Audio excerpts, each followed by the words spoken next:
Саламатсыздарбы урматтуу көрөрмандар, бүгүн Мир 24 кежинин эфиринде өзгөчө сонун жандуу маек болмокчу. Анткени жалпыга маалым болгондой, эртең 15 май күнү өлкөдө энелер күнү белгиленет.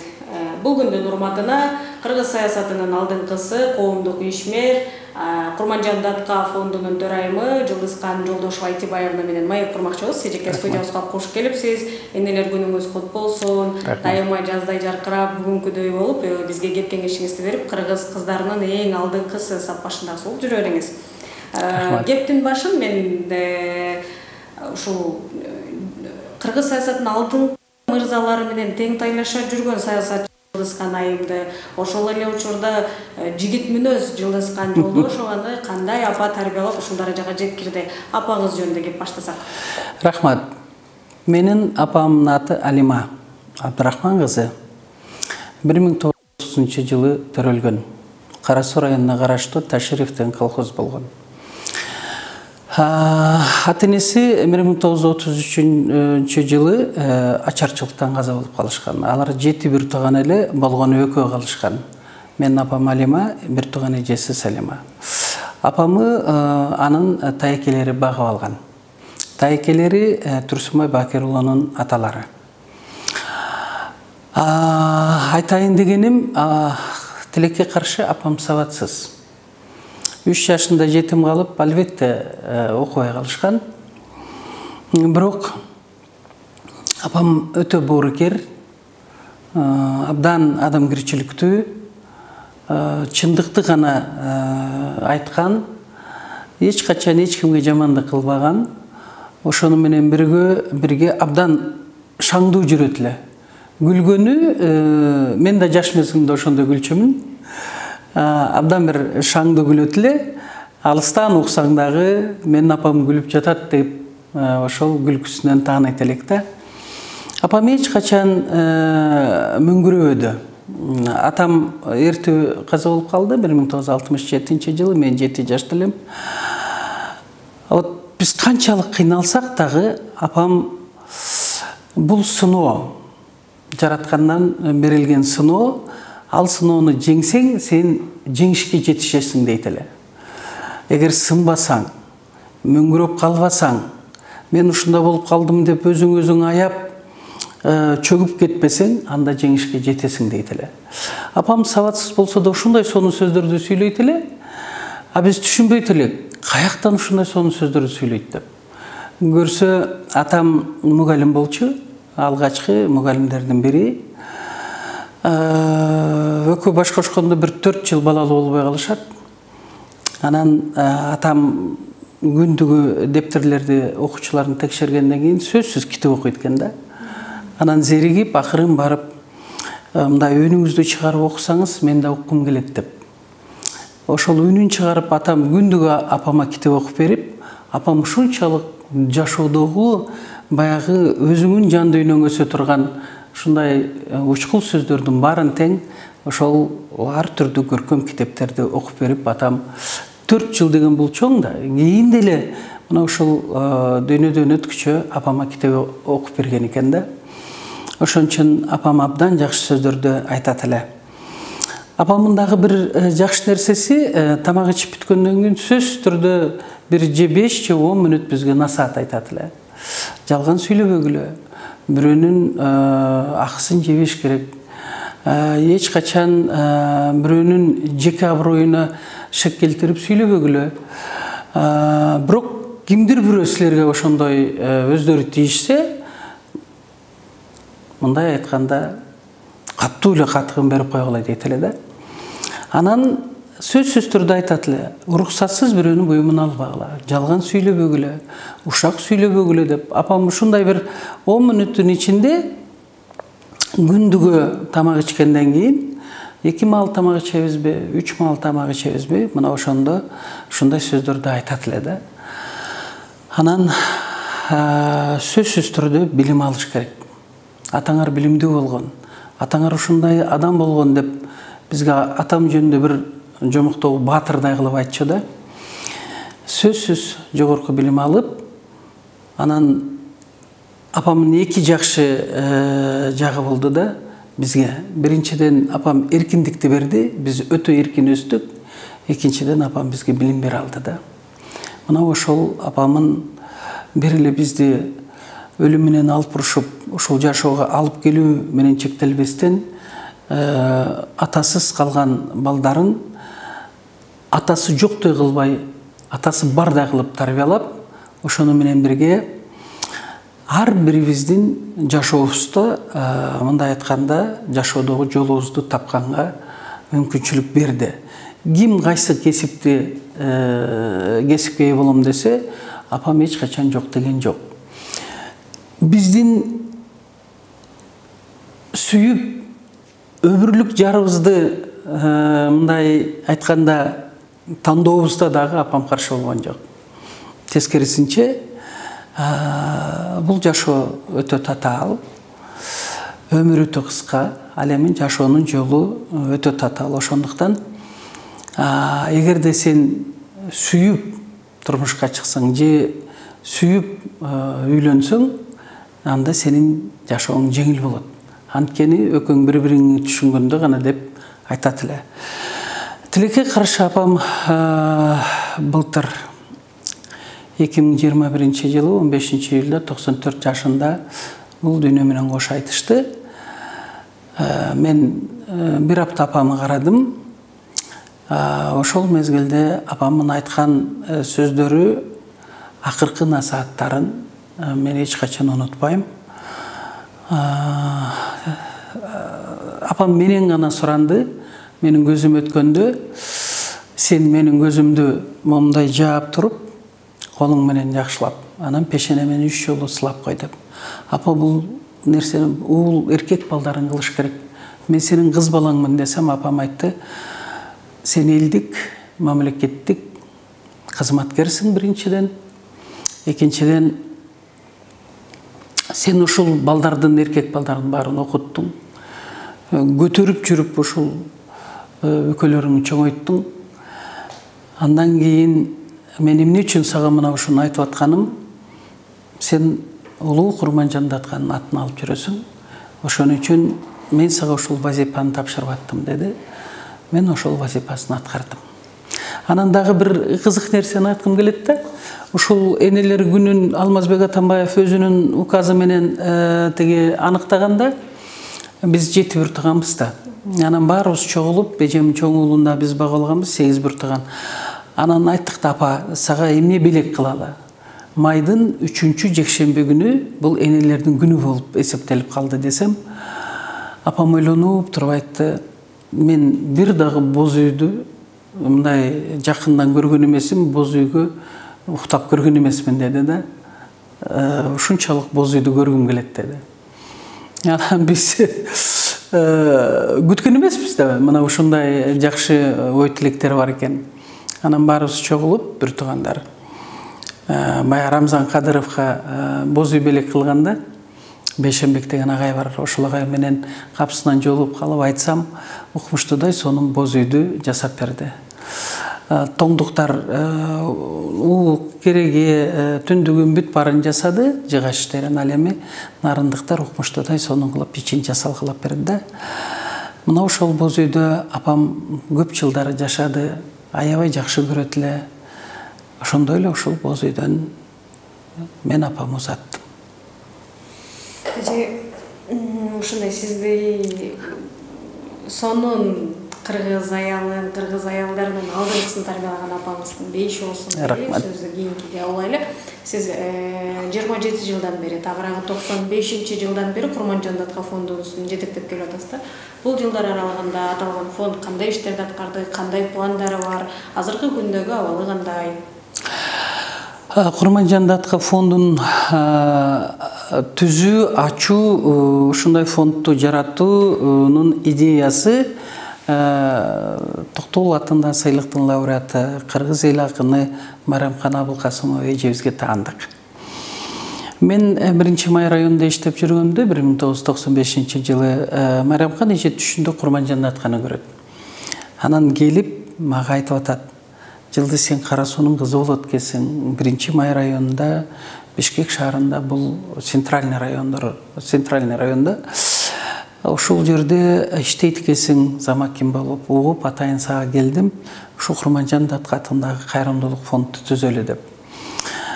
Мен эжени аябай жакшы кабыл алдым, бирок сунушун кабыл ала албай койдум. Анткени Манас менен Курманжан Датканы тирүү арбак деп коюшат. Бул арбактар менен абдан этият мамиле түзүш керек. Бирок мен Курманжан Датка жөнүндө Прибалтикада, Выру шаарында, Эстониянын жашап жатканымда 1983 жылы ошол Финляндиянын биринчи алгачкы президенттеринин бири Маннергейм мырзанын 100 жылдыгына арналган жакшы бир передача болуп калды да, Эстония телевидениясынан. Анан мен эстончо жакшы сүйлөйт элем. Финдер менен эстондордун тили казак менен кыргыздын тилиндей эле абдан окшош. Баарын түшүндүм. Ошол жерде Курманжан Датка жөнүндө биринчи жолу уктум. Анан мен келип, мен ойлогом Курманжан Датканын бүт басып өткөн жолун изилдейм деп. Бул 1985 жылы болуп атат. Келгенден кийин мен архивтерден эчтеке таба албадым. Негизги архив көрсө Ташкент, анан кийин Ленинградта экен, Москвада анча жок. Таң калыштуусу 1995 жылы мына ушундай фонд анан ачылды. Мен көп көтөрүп ойлондум. Анткени мен мындай арбактар ыраазы болмой сайын тирүүнүн иши жүрбөйт да. Эгерде мен ачып алып фондду, анан Курманжан Датканын арбагын нааразы кылып алсам, бул деген абдан өтө кооптуу, ошону менен өтө жоопкерчиликтүү вазифа болгондуктан мен абдан ойлондум дагы. Анан абдан бир Майрамкан эже сөздү мындай чымчып сүйлөгөндү жакшы билет эле да, өздөштүргөн эле Раматылык эже деп өтүп кетти. Эгерде түштүктүн кызы болуп туруп, Курманжан Датканын түздөн түз урпактары Маадайлы өкмөтүнөн болом да, эми мен түздөн түз урпак эмесмин, бирок Маадайлы өкмөтүндө кыштоосу болгон да. Ошол жактан болуп туруп, сен ачпайм десең, анда биз ачабыз деп намысыма тийди. Түндүктүн кыздары чогулабыз да ачабыз деп. Жок эже, мен ачайын, макул. Бирок ачкандан кийин ошол иштерди аткара алабызбы деп абдан чочуп, бирок 11 аял ачкан эле, кийин баары тең четке чыгып кетти. Кээ бирлер Россияга кетип калды, кээ бирлер каза болуп калды. Ошентип аягында мен, анан кийин Майрамкан Абылкасымова калды. Кийин эже дагы ооруп, антип көп нерселер болуп кетти дагы. Кийин аягында мен жалгыз ушул фонд менен калдым. 7 багыт, бизде 2 багыт бар эле да өзү. Биринчиси кайрымдуулук, экинчиси дүйнө жүзүнө Курманжан Датканын басып өткөн жолун даңазалоо болчу да. Мына ошондой 7 проекти биз кабыл алдык. Биринчиси поштовый маркасын чыгаруу, дүйнөлүк масштабта. Экинчиси китеп, 2 китеп чыгардык. Бул Плоских Владимир Михайлович баш болуп, бизден академик, тарых боюнча илимдер дин профессору да. Ошол киши өзү жетектеп, биринчи китебиз Горная царица Курманжан и ее время деп, Тоо ханышасы Курманжан жананын мезгили деген китеп 2002 жылкы Тоо жылына арналып чыкты. Андан кийин 2011 жылы 200 жылдыгына арналып Алай ханышасы деген китеби чыкты да.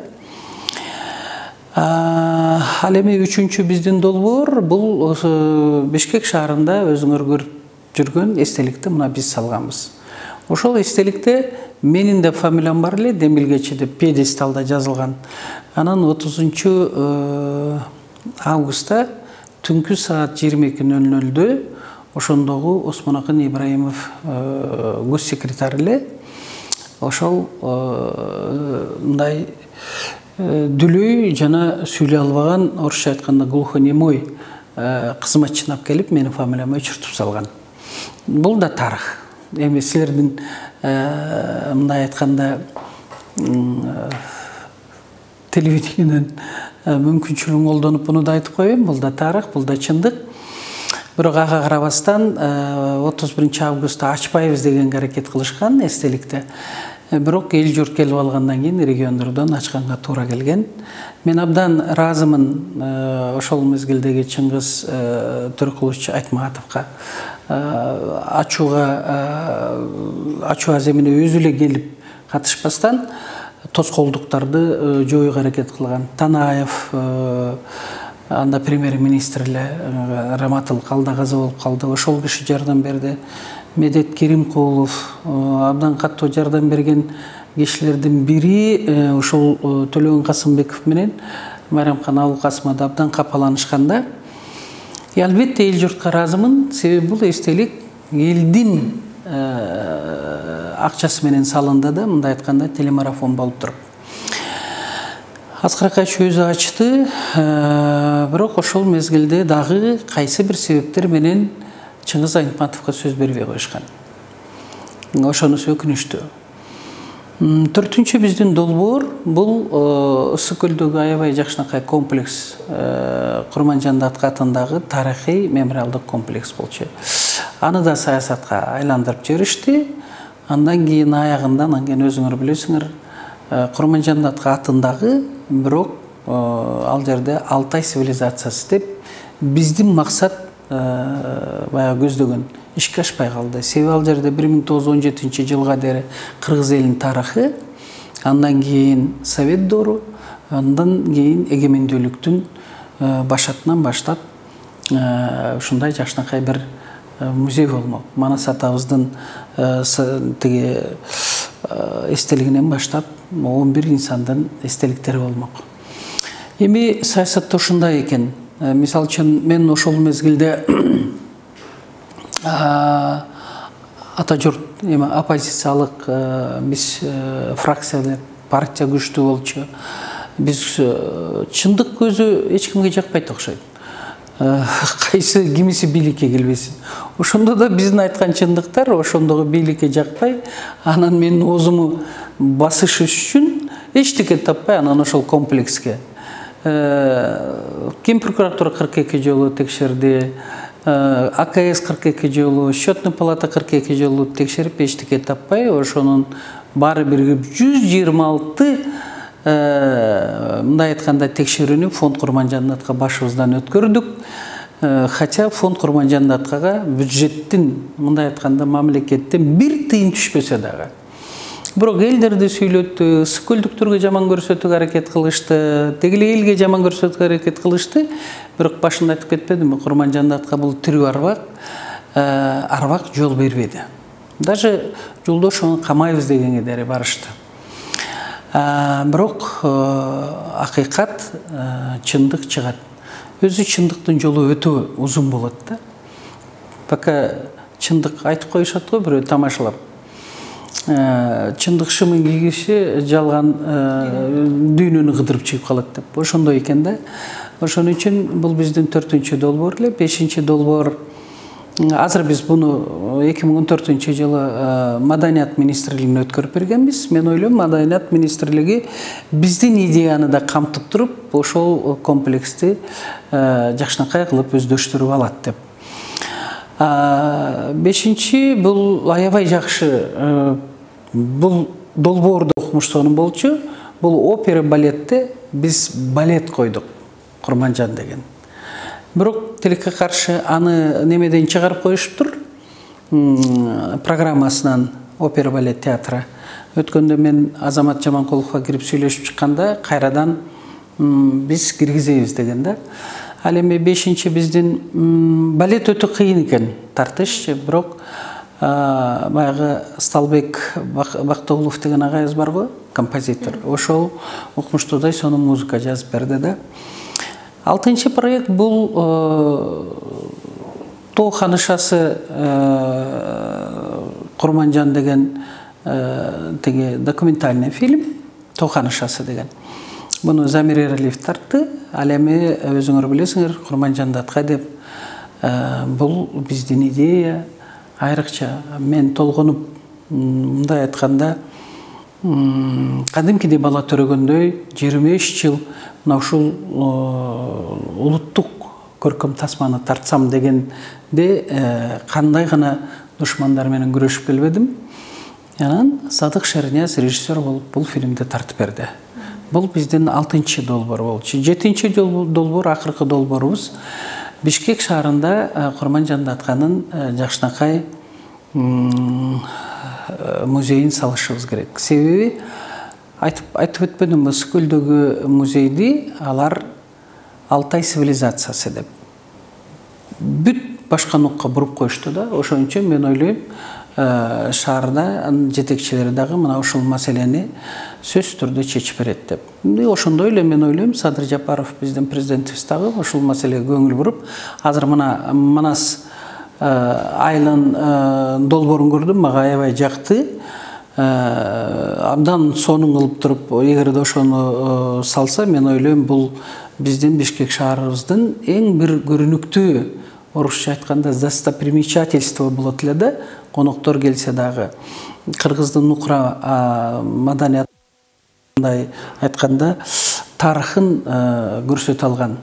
Эпос Манас чындап эле дүйнө жүзүндө биринчи орундарды ээлеген мындай эпос да. Ошону пока биз өзүбүз даңазалай элекпиз да. Ошо даңазалай турган ушундай сонун бир керемет жер ачылса, мен ойлойм туура болот деп. Ал эми биз Курманжан Датканын эгерде музейин Амир Темурдукундай кылып, Ташкенттегидей кылып эгер сала алсак, мен ойлойм, көптөгөн кишилерде тарыхый материалдар бар, ошолор берилет деп. Курманжан Датка энебиздин басып өткөн жолун мен ойлойм көптөгөн тарыхчылар дагы изилдейт деп. Анткени генералдык наамга татыктуу мына ушундай кыргыздын чыгаан кызы катары, кыргыз элинин энеси, ошондой эле кыргыз элин сактап калыш үчүн баласын өлүмдөн, мындай айтканда, сактап калганга мүмкүнчүлүк болгон.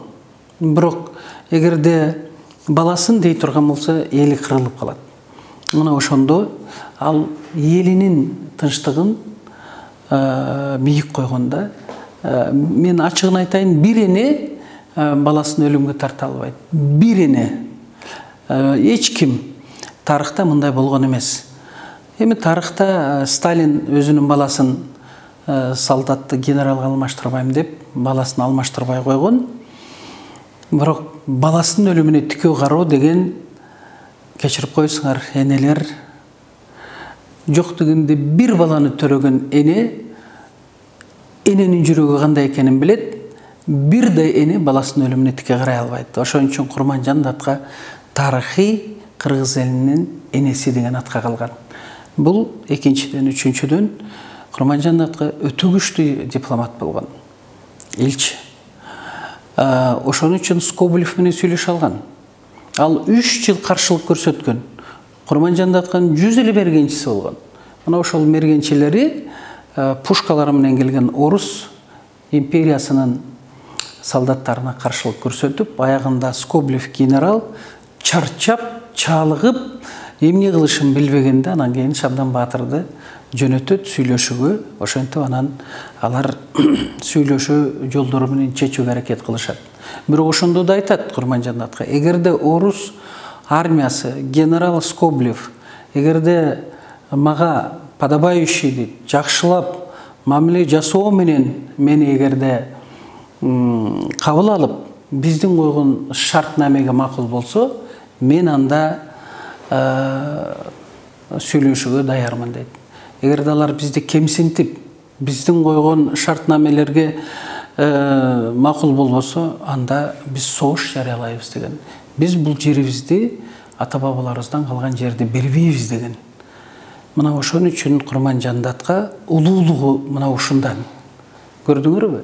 Ал бир эле эне катары эмес, мына ошол тарыхый инсан, мамлекеттик ишмер катары дагы мына ошол жерде Курманжан Датканын улуулугу. Ошон үчүн Курманжан Датканын басып өткөн жолу боюнча дагы көптөгөн тарыхчылар изилдеп, дагы фильмдер тартылат.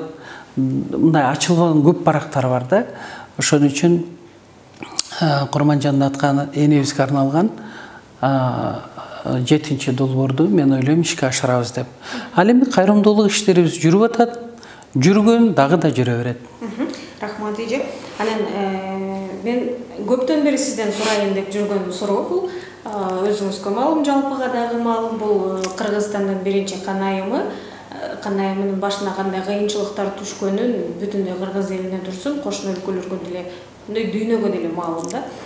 Ошол учурларда сиз жанында болгонсуз, сизчелик азыркы биздин биринчи айымды билген, сизчелик жакшы түшүнгөн, жакшы билген айым жок болсо керек да. Мен ошол биринчи айым жөнүндө сурагым келип атат. Ал биринчи айым болгонго чейин кандай эле, болгондон кийин мүнөзү өзгөрдүбү?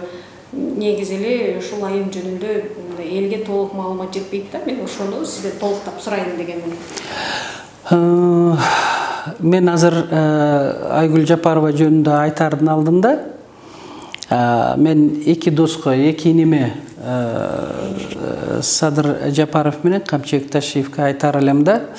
Албетте биздин мамлекетибиз мындай татаал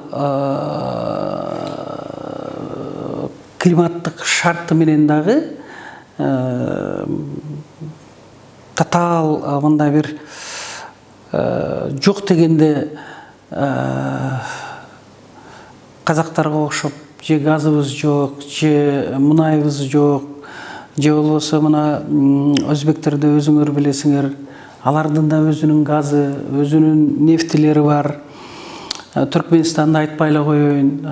Мына ушундай бир жаратылыш бизге мына ушундай газ, нефть ушуларды бербептир.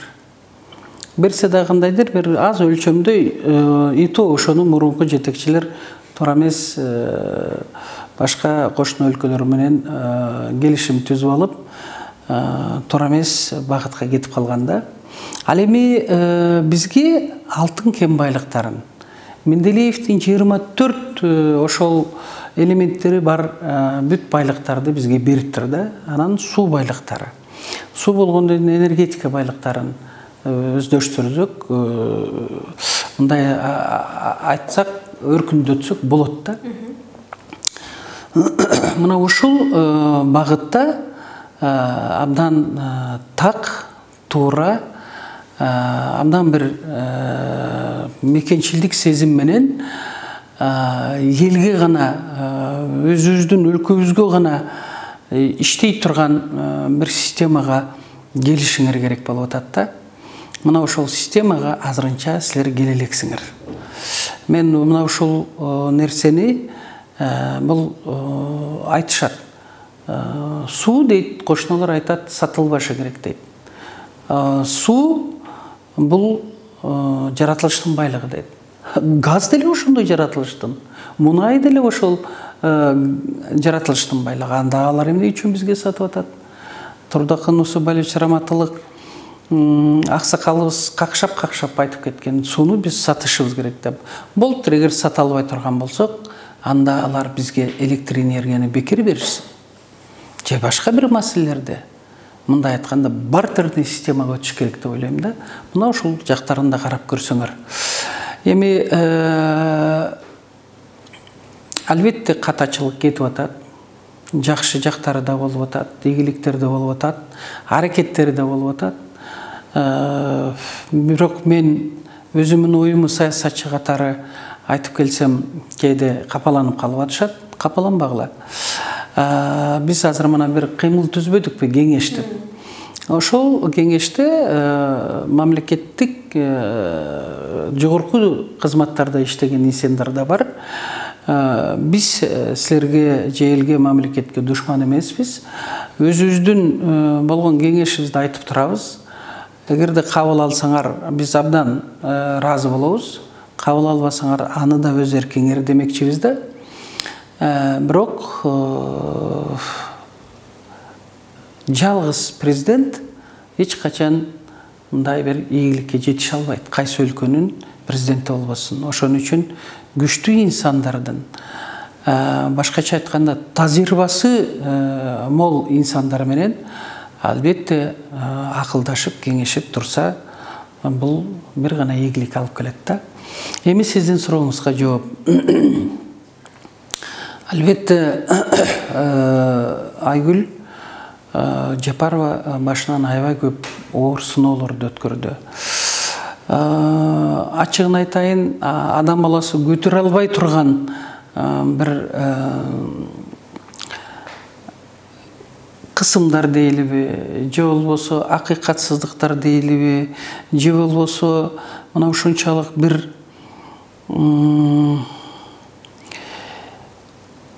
бийлик тарабынан өтө көп мыйзамсыздыктарды башынан өткөрдү да. Бирок ошондо дагы чынында сиз туура эле баамдадыңыз, биз Айгүл Жапарова экөөбүз абдан жакын элек. Айгүлдүн башына оор күн түшкөндөн баштап мен Айгүлдү таштаган жокмун. Аягына дери бирге болдум. Айгүлдүн бир өзгөчөлүгү анын сабырдуулугу. Ошундай оор күндөр болсо дагы ал бир калыпта. Мындай эмоцияга да алдырбайт эле, же болбосо башка аялдарга окшоп кыйкырып өкүрүп ыйлабайт эле. Мына ушунчалык бир калыпта, мына ушул баарлашканда дагы эч качан мындай үнүн каттуулантпай, же болбосо бир жаман сөздөрдү айтып, ошол бийликтин адресине антчу эмес да. Албетте оор күндөрдү балким Садыр Жапаровтан дагы оор күндөрдү Айгүл өткөрдү деп айтсам туура болот го, себеби мындайда түрмөдө дагы жашоо бар. Ал жерде да өзүнүн мыйзамдары бар. Ал жерде дагы адам баласы кадимкидей жашай берет. Бирок бир гана нерсе, мына ошол түрмөдөгү дуал деп коебуз, ошолор кысат да адамды. Бул деген эркиндиктин жоктугу. Ал эми сыртта үй бүлөсү аябай кыйналат. Саясий куугунтукка алынган бул акыйкатсыздык да. Ошол саясий куугунтукка алынган үй бүлөсү аябай, ошол саясатчынын үй бүлөсү аябай кыйналат да. Албетте мына ошол Айгүл өтө көп кыйынчылыктарды башынан өткөрдү. Мына мен Садырынын атасы каза болгондо барганымда дагы бир кабагым кашым дебестен ошончо келген элди тосуп алып жакшынакай узатты. Ал эми апасы каза болгондо дагы Садыр Нуркожоевичтин бир да кабагым кашым деп узатты. Баласына келгенде мен ошол баласы каза болгондо мен Дастанды өзгөчө жакшы көрөт элем. Себеби Дастан менин кичи уулум менен көп жолугушуп, менин үйүмө да көп келет эле, Айгүлдөр да көп келчү. Бирок Дастан көбүрөөк келчү да. Анан эмнегедир ойлоп кетем кээдечи, эгерде Дастан тирүү болсо, азыр башкача боло эле деп. Себеби ал кимдин ким экенин жакшы билчү да. Оор мезгилде кимдер жардам берди, кимдер аны колдоду, кимдер колдободу, мына ушунун баарын жакшы билчү да. Анан мен ооруп, ушул сол бутум баспай кыйналып больницада жатканымда ошол Дастан өтүп кетиптир дегенде мен аябай каттуу стресс алгам. Аябай каттуу, ушунчалык мен таң аткыча уктабай, аябай ачыгын айтайын, ыйлап ушундай жаман болгондо эмне үчүн депчи. Эмне үчүн мына ушундай оор сыноолорду Айгүлгө берип атат да. Болгондо да баласын жоготуу бул өтө кыйын. Мына мен азыр апамы жоготтумбу, 7 жашымда атамы жоготуп, мен байкаган эмесмин, билбей калдым. Кичинекей бала элем, жаш кыз элем. Апамы жоготкондо аябай жаман болдум, себеби жалгыз бизди бакты да. Ал эми кийинчерээк иними жоготкондо мен мындай өлүм, албетте армансыз өлүм болбойт. Бирок ачуу өлүм болду да, ошолчу. Бүгүнкү күнгө дейин мен өзүмө келе албай атам да. Ал эми баласын жоготуу бул өтө оор, ушунчалык оор нерсе. Мен Сабыр Жапаров менен сүйлөшүп, баягы Сүкөлгө кетет го, жаңы жол. Крупка жетпей турган жерде помидор, огурцы саткан жерлер бар го, ошол жерде туруп тургула деп, каарылашып алайын деп барып, Айгүл, сен күчтүү болушуң керек. Сен күчтүү болбосоң азыр балдарың да сынып калат. Садыр Жапаровго да өтө кыйын болуп калат. Ал жакта депчи, сен таяныч, сен тирек, сен ушул мындай айтканда опорасың да бул үй бүлөнүн депчи. Ошонсо мен күчтүү боло албайм эже деп катуу ыйлады. Албетте баланы жоготуш кандай неме. Мен Дастамбектин бетин көрүп, пешенесинен өбүп коеюн дедим, но не смогла. Бетин ачып карай албай калдым дагы.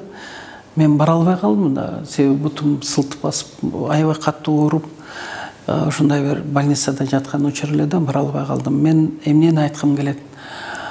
Айгүл азыр биринчи леди болуп калды.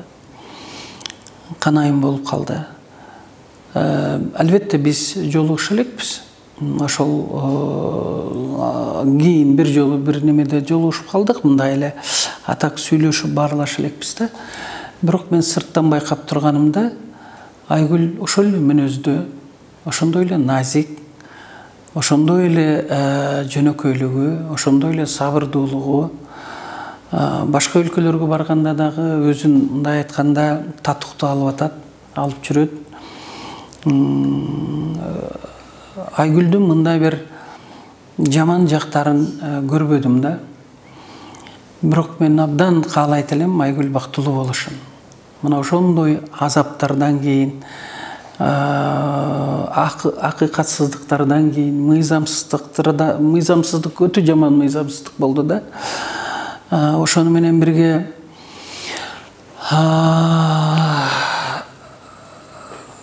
Садыр Жапаров мындай духу эрки күчтүү. Ал жагынан бар. Бирок Садыр Жапаровду жеңил эле башка нукка буруп коюу ыкмасын үйрөнүп алышты да тегерегиндегилерчи. Мына ушул жерде Айгүл Жапарова Каныкей да өз убагында Манаска туура багытты берген. Курманжан датка, Алымбек Таткага дагы туура багытты берген. Рас ошончолук акыйкатсыздыкты, ошончолук мыйзамсыздыктарды, ошончолук кысымдарды көргөн Айгүл Жапарова, мен ойлойм, азыр дагы акыл карачачтай болуп, өзүнүн жакшы ойлорун, эми биз аял киши тынчтыкты, биз биримдикти, ынтымакты, рашкерликти сүйгөн ушундай бир жаратылыштан, жараткандан жаралган аял заты, биз ушуну гана көздөйбүз да. Мына ошол өч алуу айлампасынан чыгууга жардам берсе, дегиле могу саясий куугунтуктарды токтотуп, күчтүү, таза инсандар Садыр Жапаровдун тегерегинде болсо, мен ойлойт элем, бир эле президентке эмес, себеби Айгүл абдан каттуу, орусча айтканда, переживать этсе керек. Садыр Нуркожоевичтин азыркы президенттик вазифасына да кандай өткөрүп атат, эмне болуп атат деп. Мен Садыр Жапаровдун да мүнөзүн билем, ал эч кимди аралаштырбайт, үй бүлөсүн аракет жасап атат да. Но башында балким аралашкандар болгондор бир туугандардын арасында, мага жеткен маалыматтар боюнча. Бирок мына ошол Айгүлдүн жакшы сапаттары көп да. Ошон үчүн мен ойлойм, Айгүл Жапарова бир эле ушул жолдошум президентти чет өлкөлөргө, башка жака протокол менен теги коштоп баруу менен чектелбестен кайрымдуулук иштерди, ошондой эле өлкөгө керек көп маданий жактан болобу, спорт жагынан болобу, деги эле салт жагынан, үрп адат болобу, аябай көп маселелер бар да. Себеби аял деген бул үй бүлө. Үй бүлө акырындык барып топтолуп туруп коом, анан коом барып туруп өзүңүз билесиз мамлекет. Мына ошол жактан дагы активдүү болсо дейм да. Кээ бирлер айтып атат, жок болбош керек деп. Эмне үчүн болбош керек?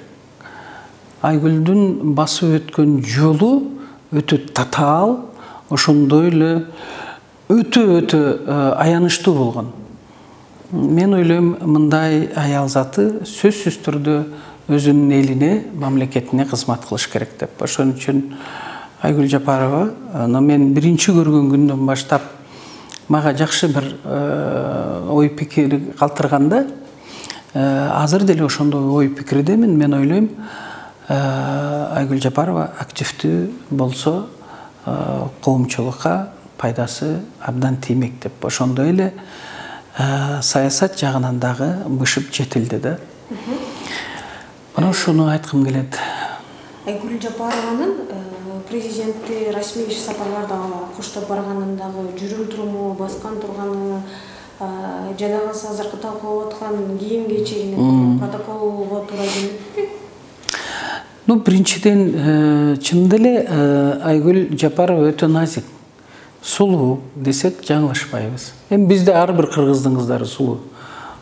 Бизде канча гүл болсо, тоодогу ар бир гүлдү карасаң, тоо гүлүнүн бири-бирине окшобойт, бири-биринен өтө сулуу, ошондой эле кыргыздын кыздары да ошондой. Бирок Айгүлдөй бою да бар, сымбаты да жакшынакай. Албетте кийген кийимдери дагы өзүнө жарашып турат. Анткени чындап эле айтайын, фигурасы да жакшынакай. Мисалы үчүн, толук болсоң, мага окшоп деп коеюнчу. Анча-мынча кийим жарашпайт. Ошон үчүн жарашыктуу кийимдерин, бирок мен айтар элем, көбүрөөк улуттук кийимдерге мындай ыктаса да, басым жасап, ошол улуттук кийимге ыктоо менен аябай сонун кийимдер бар да бизде. Ошолорду кийип барса, бул абдан жарашат да. Себеби аял киши аркылуу ар бир улуттун өзгөчөлүгүн дагы баса белгилеп койсоң болот да. Мисалы үчүн, улуттук кийим менен барса, кыргыздар ушундай улуттук кийим кидерди кийип турбайбы деп. Анан ошол эле бирден назиктикти көрсөтсө, кандай назик аял экен кыргыз кызы деп. Үчүнчүдөн сулуулугу, төртүнчүдөн баарлашканда абдан жакшы баарлашат Айгүл Жапарова. Биринчи канайым деген кыргыздын кыздарынын күзгүсү сыяктуу да. Ошон үчүн мен мына ошондой айтат элем.